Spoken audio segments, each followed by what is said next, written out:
Hi hello welcome back to my YouTube channel. ಇವತ್ತಿನ ತಿಂಡಿಗೆ ನಾನು ಖಾರ ಮಸಾಲ ನೀರು ದೋಸೆಯನ್ನು ಮಾಡ್ತಾಯಿದ್ದೀನಿ. ಮೊದಲಿಗೆ ಇಟ್ಕೊಂಡಿರೋಂಥ ಅಕ್ಕಿಯನ್ನು ತಗೊಂಡಿದ್ದೀನಿ. ಅದಕ್ಕೆ ಅರ್ಧ ಕಟ್ ಮಾಡಿರುವಂಥ ಈರುಳ್ಳಿನ ಹಾಕ್ತಾಯಿದ್ದೀನಿ, ಅರ್ಧ ಟೊಮೆಟೊನ ಹಾಕ್ತಾಯಿದ್ದೀನಿ.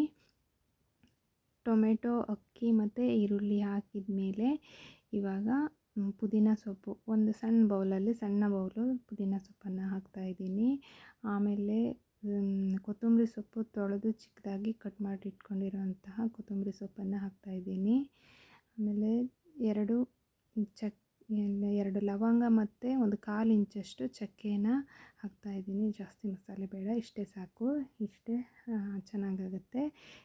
ಎರಡು ಸಾಕು. ಅದಾದಮೇಲೆ ನಾವು ಇದಕ್ಕೆ ಕಾಯಿ ತುರಿಯನ್ನು ಹಾಕೋಣ. ಒಂದು ಬೌಲಷ್ಟು ಸಣ್ಣ ಬೌಲಲ್ಲಿ ಅದನ್ನು ಹಾಗೆ ಸ್ವಲ್ಪ ಹಾಕೋಣ. ಕಾಯಿ ತುರಿ ಹಾಕಿ ಆದಮೇಲೆ ಬೆಳ್ಳುಳ್ಳಿನ ಒಂದು ಮೆಣಸಿನ್ಕಾಯನ್ನು ಹಾಕೋಣ. ನೆಕ್ಸ್ಟ್ ಬೆಳ್ಳುಳ್ಳಿ ಹಾಕೋಣ. ಮೆಣಸಿನ್ಕಾಯಿ 2 ತಗೊಂಡಿದ್ದೀನಿ. ನಿಮಗೆ ಖಾರ ಎಷ್ಟು ಬೇಕೋ ಅಷ್ಟು ನೋಡಿಕೊಂಡು ಮೆಣಸಿನ್ಕಾಯನ್ನು ಹಾಕ್ಬೋದು.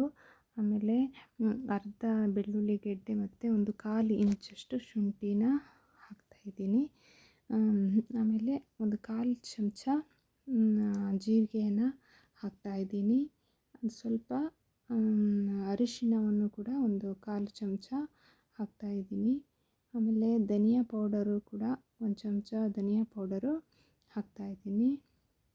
1 ಚಮಚ ಹಾಕಿ ಆದಮೇಲೆ ಇವಾಗ ನೆಕ್ಸ್ಟ್ ಸ್ವಲ್ಪ ಉಪ್ಪು ಹಾಕೋಣ. ಉಪ್ಪು ಮತ್ತು ನೀರನ್ನು ಹಾಕಿ ಇದನ್ನು ಚೆನ್ನಾಗಿ ರುಬ್ಕೋಬೇಕು. ಇದು ಸಣ್ಣ ದೋಸೆ ಹಿಟ್ಟು ಮಾಡ್ತೀವಲ್ವ ನೀರು ದೋಸೆಗೆ, ಹಾಗೆ ರುಬ್ಕೊಳ್ಳೋಣ. ಉಪ್ಪು ಮತ್ತು ಸ್ವಲ್ಪ ನೀರನ್ನು ಹಾಕಿ ರುಬ್ಬಿ, ಅದಕ್ಕೆ ಸ್ವಲ್ಪ ಜಾಸ್ತಿ ಎಷ್ಟು ಬೇಕಷ್ಟು ನೀರನ್ನು ಹಾಕ್ಕೊಂಡು ರುಬ್ಕೊಳ್ಳೋಣ. ನುಣ್ಣಗೆ ರುಬ್ಬಬೇಕು ದೋಸೆ ಹಿಟ್ಟಿನ. ಅದಕ್ಕೆ ನೀವು ಸಾದಾ ಪ್ಲೇನ್ ನೀರು ದೋಸೆ ಮಾಡಿರ್ತೀರಲ್ವ, ಅದೇ ಥರನೇ ಇದು ಖಾರ ಹಾಕಿ ಮಾಡಿರೋದು, ಮಸಾಲೆ ಎಲ್ಲ ಹಾಕಿ ಮಾಡಿರೋದು, ಅದೇ ಥರನೇ ರುಬ್ಕೋಬೇಕು. ಈ ಥರ ಎಷ್ಟು ತೆಳ್ಳಗೆ ಬೇಕೋ ಅಷ್ಟನ್ನು ನೋಡಿಕೊಂಡು ನೀರನ್ನು ಹಾಕಿ, ಉಪ್ಪು ಎಷ್ಟು ಬೇಕೋ ಅಷ್ಟು ನೋಡಿಕೊಂಡು ಹಾಕಿ, ದೋಸೆ ತವ ಮೇಲೆ ಎಣ್ಣೆನ ಹಚ್ಚಿ ಅದಕ್ಕೆ ದೋಸೆಯನ್ನು ಹೊಯ್ಬೇಕು. ಕಬ್ಬಿಣದ ತವ ಯೂಸ್ ಮಾಡಿದ್ರೇ ಆರೋಗ್ಯಕ್ಕೆ ಒಳ್ಳೆಯದು. ನಾನು ಹಾಗಾಗಿ ಕಬ್ಬಿಣದ ತವನೇ ಜಾಸ್ತಿ ಯೂಸ್ ಮಾಡೋದು. ಇವಾಗ ಎಷ್ಟು ಬೇಕೋ ಅಷ್ಟು ನೀರನ್ನು ನೋಡಿಕೊಂಡು ದೋಸೆಯನ್ನು ಹಾಕೋಣ. 1 ಸ್ಪೂನು ದೊಡ್ಡ ಹುಟ್ಟನ್ನು ತಗೊಂಡು ಅದರಲ್ಲಿ 1 ಸ್ಪೂನನ್ನು ಫುಲ್ ಹಾಕಿ ಎಲ್ಲ ಕಡೆ ಹರಡನ್ನು. ತೆಳ್ಳಗೆ ಹಾಕಬೇಕು, ದಪ್ಪ ಹಾಕಬಾರ್ದು. ನೋಡಿ, ದೋಸೆ ಏನಾದರೂ ದಪ್ಪ ಆಯಿತು ಅಂದರೆ ಇನ್ನೂ ಸ್ವಲ್ಪ ನೀರು ಸೇರಿಸ್ಕೊಂಡು ಅದಕ್ಕೆ ತೆಳ್ಳ ಮಾಡ್ಕೋಬೇಕು. ಆದಷ್ಟು ತೆಳ್ಳಗಿದ್ರೇ ತುಂಬ ಚೆನ್ನಾಗಿರುತ್ತೆ ನೀರು ದೋಸೆ ಅನ್ನೋದೇ. ಅದಕ್ಕೆ ಸ್ವಲ್ಪ ಜಾಸ್ತಿ ನೀರನ್ನು ಹಾಕಿ ಮಾಡ್ತೀವಲ್ವ, ಹಾಗೆ ಸ್ವಲ್ಪ ಮುಚ್ಚಳವನ್ನು ಮುಚ್ಚಿ ಬೆಂದ ಆದಮೇಲೆ ಒಂದು 2-3 ನಿಮಿಷ ಬಿಟ್ಟು ಮುಚ್ಚಳ ತೆಗೆದು ಅದನ್ನು ಓಪನ್ನಾಗಿ ಹಾಗೆ ಒಂದು 2 ನಿಮಿಷ ಹಾಗೆ ಬಿಡಬೇಕು. ಮೇಲ್ಗಡೆ ಇರುವಂತಹ ಉಗಿ ಎಲ್ಲ ಹೊರಟೋಗಿ ಅದು ಮೇಲ್ಗಡೆಯಿಂದನೇ ಡ್ರೈ ಆಗಬೇಕು. ಯಾಕಂದರೆ 2 ಸೈಡು ಬೇಯಿಸಲ್ಲ. ಈ ದೋಸೆಯನ್ನು ಒಂದೇ ಸೈಡು ಬೇಯಿಸೋದ್ರಿಂದ ಮೇಲ್ಗಡೆ ಫುಲ್ ಅದು ಗಾಳಿಗೆ ಆರ್ಕೋಬೇಕು. ಗಾಳಿಗೆ ಆರಿದ ಮೇಲೆ ನಿಧಾನ ಎಲ್ಲ ಕಡೆಯಿಂದನೂ ಸುತ್ತ ಬಿಡಿಸ್ಕೊಂಡು ಅದನ್ನು ಮಡ್ಚಾಕಬೇಕು, ಫೋಲ್ಡ್ ಮಾಡಬೇಕು. ಫೋಲ್ಡ್ ಮಾಡೋದಕ್ಕೆ ಇದಾಗುತ್ತೆ. ಇನ್ನೊಂದು ಸೈಡಲ್ಲಿ ಬೇಯಿಸುವ ಅವಶ್ಯಕತೆ ಇರೋಲ್ಲ. ಹಾಗಾಗಿ 2-3 ನಿಮಿಷ ನೀವು ಓಪನ್ನಾಗಿ ಮುಚ್ಚಳ ತೆಗೆದು ಓಪನ್ನಾಗಿ ಬೇಯಿಸ್ಕೋಬೇಕಾಗತ್ತೆ. ಇವಾಗ ನೋಡಿ, ಚೆನ್ನಾಗಿ ಬಂದಿದೆ ನೋಡಿ, ಎಷ್ಟು ಚೆನ್ನಾಗೂ ಮೇಲ್ಗಡೆ ಎದ್ದು ಬಂತಲ್ವ. ಇವಾಗ ನೋಡಿ ರೆಡಿಯಾಗಿದೆ ನೋಡಿ. ಆವಾಗಲೇ ನಾನು 4 ದೋಸೆ ಮೊದಲೇ ಮಾಡಿಟ್ಟಿದ್ದೆ ನೋಡಿ, ಎಷ್ಟು ಚೆನ್ನಾಗಿ ಕಾಣಿಸ್ತಾ ಇದೆ ಅಂತ ಹೇಳಿ. ಇದನ್ನು ನಾವು ಹಾಗೆ ತಿನ್ಬೋದು. ಇದಕ್ಕೇನು ನೆನೆಸ್ಲಿಕ್ಕೆ ಹಚ್ಕೊಳ್ಳೋಕ್ಕೆ ಏನು ಬೇಡ, ಅದರಲ್ಲೇ ಎಲ್ಲ ಮಸಾಲೆ ಇರುತ್ತೆ. ಹಾಗೂ ಬೇಕು ಅಂತ ಅಂದರೆ ನೀವು ತುಪ್ಪ ಜೊತೆನೂ ತಿನ್ಬೋದು. ತುಪ್ಪ ಜೊತೆನೂ ತುಂಬ ಚೆನ್ನಾಗಿರುತ್ತೆ. ಇದು ನಾನೇ ಮನೇಲಿ ಮಾಡಿರೋವಂಥ ತುಪ್ಪ. ನೆಕ್ಸ್ಟ್ ವಿಡಿಯೋದಲ್ಲಿ ತೋರಿಸ್ತೀನಿ ಹೇಗೆ ಮನೆಯಲ್ಲೇ ಮಾಡ್ಕೊಳ್ಳೋದು ತುಪ್ಪನ ಅಂತ ಹೇಳಿ. ಹೊರಗಡೆ ತುಪ್ಪದಕ್ಕಿಂತ ಮನೆ ತುಪ್ಪ ಉಪಯೋಗಿಸೋದೇ ಒಳ್ಳೆಯದು. ಈ ದೋಸೆಗೆ ತುಪ್ಪ ತುಂಬಾ ಚೆನ್ನಾಗಾಗುತ್ತೆ.